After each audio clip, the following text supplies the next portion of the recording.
What is up, guys? James Carter TV here for yet another one of my 2016 NFL Draft scouting reports, and today we are looking at Ohio State running back Ezekiel Elliott. Now, I'm going to start with a preface. I don't love Ezekiel Elliott. Now, this doesn't mean that he's a bad prospect. He's certainly a good prospect. When you look at the running back position, though, in the NFL, and when you look at how devalued it's become, and when I look at the film, I mean, he's good, but man, I have some concerns. Now, with that said, I already have an 85 prospect grade on this guy. And for those of you that are watching my scouting reports, that's pretty good.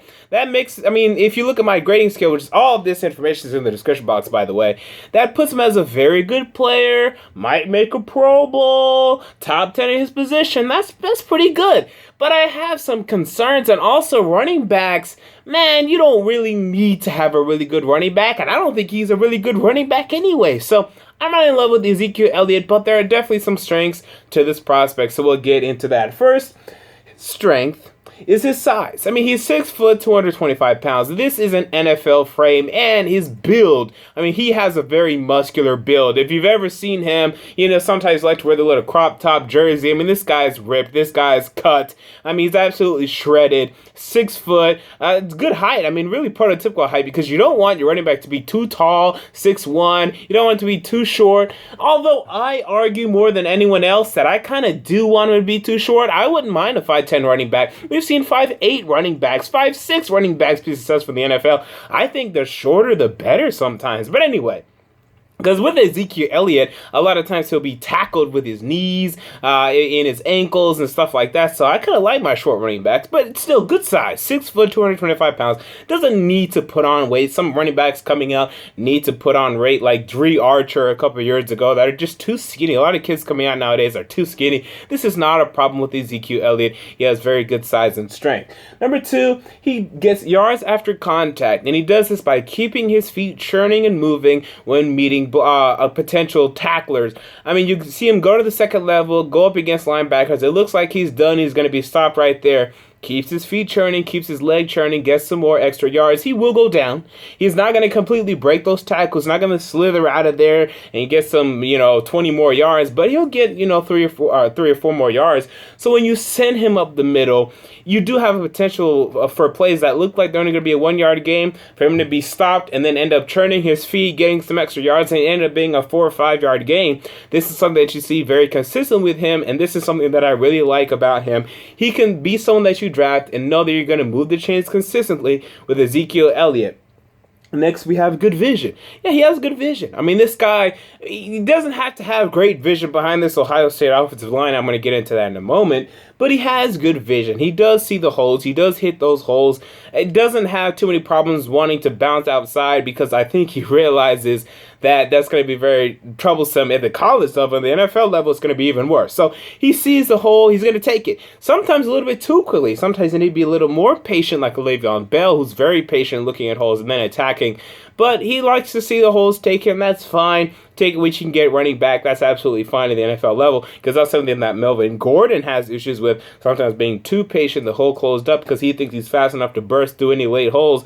You can't do that at the NFL. Ezekiel Elliott has good vision, takes what he can get.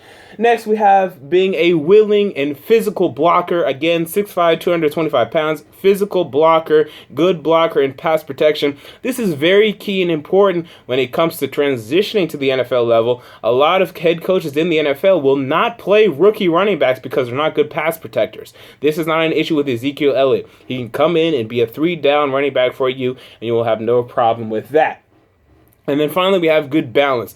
Again, whenever he's going up in the middle, some tacklers try to arm tackle him. He has good balance to stay on his feet, keep his feet churning, and he gets some extra yards. So now let's get into the weaknesses. And by the way, those are very good strengths. Let me again say, those are very good strengths. Good running back. This is not going to be a bust per se. I mean, I don't think. But there are some weaknesses. I only have 2 listed, but these are big weaknesses to me. Number one, you saw a lot of times Ezekiel Elliott would have these big runs, 60-yard touchdown, 70-yard touchdown, 50-yard touchdown. But when I looked at these runs, man, the holes were huge. A lot of these running lanes at Ohio State were huge. You had Taylor Decker on the left side, Pat Elfton or Elfin, however you pronounce it, on the inside at guard, and some other NFL talent in years to come.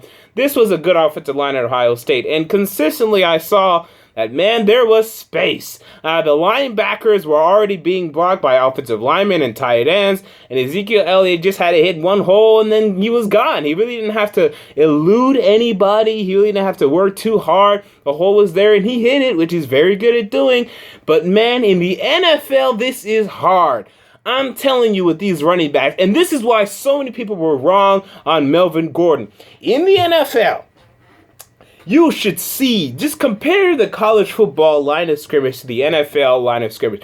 College football line of scrimmage, there's holes everywhere. NFL line of scrimmage, I mean, it is an absolute clot in the middle. You have a big-ass offensive lineman, big-ass defensive lineman, big-ass linebacker, just huddled and stacked together in the middle. There's no room. He's not going to have room like this. The safeties are too fast. They're too big. In the NFL, I wonder, or in the college football when he was playing, I wonder, where are the safeties on some of these plays? Whenever the safety was there, he would tackle him because he wouldn't have, Ezekiel Elliott wouldn't have that completely breakaway speed to break away from fast safeties, because Ezekiel Elliott isn't fast. I mean, he's good enough for a running back, but he isn't 4.3 fast. I mean, he's going to run a 4.44, maybe 4.45. I mean, but safeties can catch up to him. NFL safeties, definitely. So I wondered, man, these long plays were just a little too suspicious to me. I don't think they're going to work in the NFL.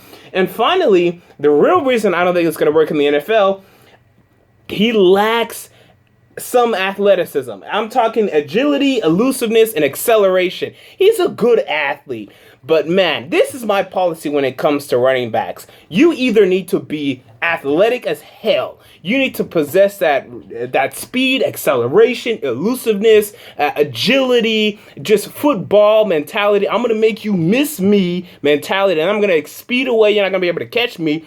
Or you need to be a bruiser, and you need to power through people, break past tackles, break tackles.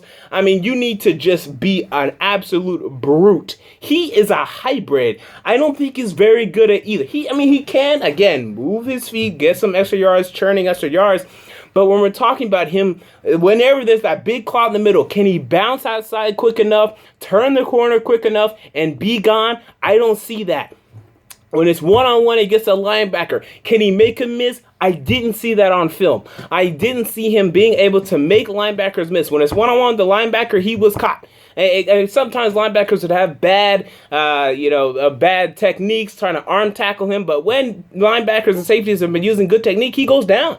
He can make a lot of these guys miss. And it's that mentality of not having great power nor great speed that I think is going to prevent him from being a top 5 running back in the NFL. He'll be top 10, a very lower echelon top 10. Now, when you look at this year, okay, you look at the running backs this year, they were awful. Okay, I mean, Jamal Charles was injured, Arian Foster was injured, DeMarco Murray was non-existent. So this isn't a great year, but let's look at 2014, right? So 2014, you had Marshawn Lynch doing well, Jamal Charles, Adrian Peterson was out, but let's include him. I don't think he's in that echelon. I don't think he'll ever be in that echelon of, man, these are good running backs. All those guys have a significant trait. Jamal Charles, breakaway speed, can catch the ball out of the backfield, does it often. Ezekiel Elliott only had 200 yards receiving this season. So this is something I don't see in his game at all. And I think a lot of them came on like a couple 20-yard passing catches as well, receptions. So he'll never be as strong as Marshawn Lynch, as fast as Jamal Charles, the great all-around player that Adrian Peterson is, the power that Eddie Lacy possesses when he's good, like 2014, and now he sucks. He's never going to be that good. Maybe Devontae Freeman might be a good comparison. I compare him to a less athletic DeMarco Murray. When DeMarco Murray had a good offensive line in front of him, when he had the system that fit him well, you saw him have success. You saw him be just a north and south runner, just headway, moving forward. And then when he went to the Eagles, he struggled. And I think he's even less athletic than DeMarco Murray. That's why I say less athletic DeMarco Murray. We'll see what the 40 times look like, and I'll compare then. But, man, I'm not in love with Ezekiel Elliott. And we talk about running backs in the NFL. It's not a big position of need. So he might be a top 10 running back. He might be a Pro Bowler. But I think if you're taking Ezekiel Elliott because your quarterback sucks and because your offensive line sucks and your defense is good and you want to be a running the football defensive team, man, you're going to struggle, because I don't think he possesses in either great speed or great athleticism or that great power ability. And I like my running backs to either have both or one. You need to be able to go to one, have that be your go-to thing. Like Lamar Miller, he can get yards. He'll be a 1,000-yard rusher, but he's not going to be a game changer. He's not going to be a Todd Gurley was his rookie season. Marshawn Lynch, Jamal Charles, Adrian Peterson. He's never going to be Chris Johnson in his heyday. He's never going to be that type of guy to me. Until next time, James Carter TV, I'm out. Peace.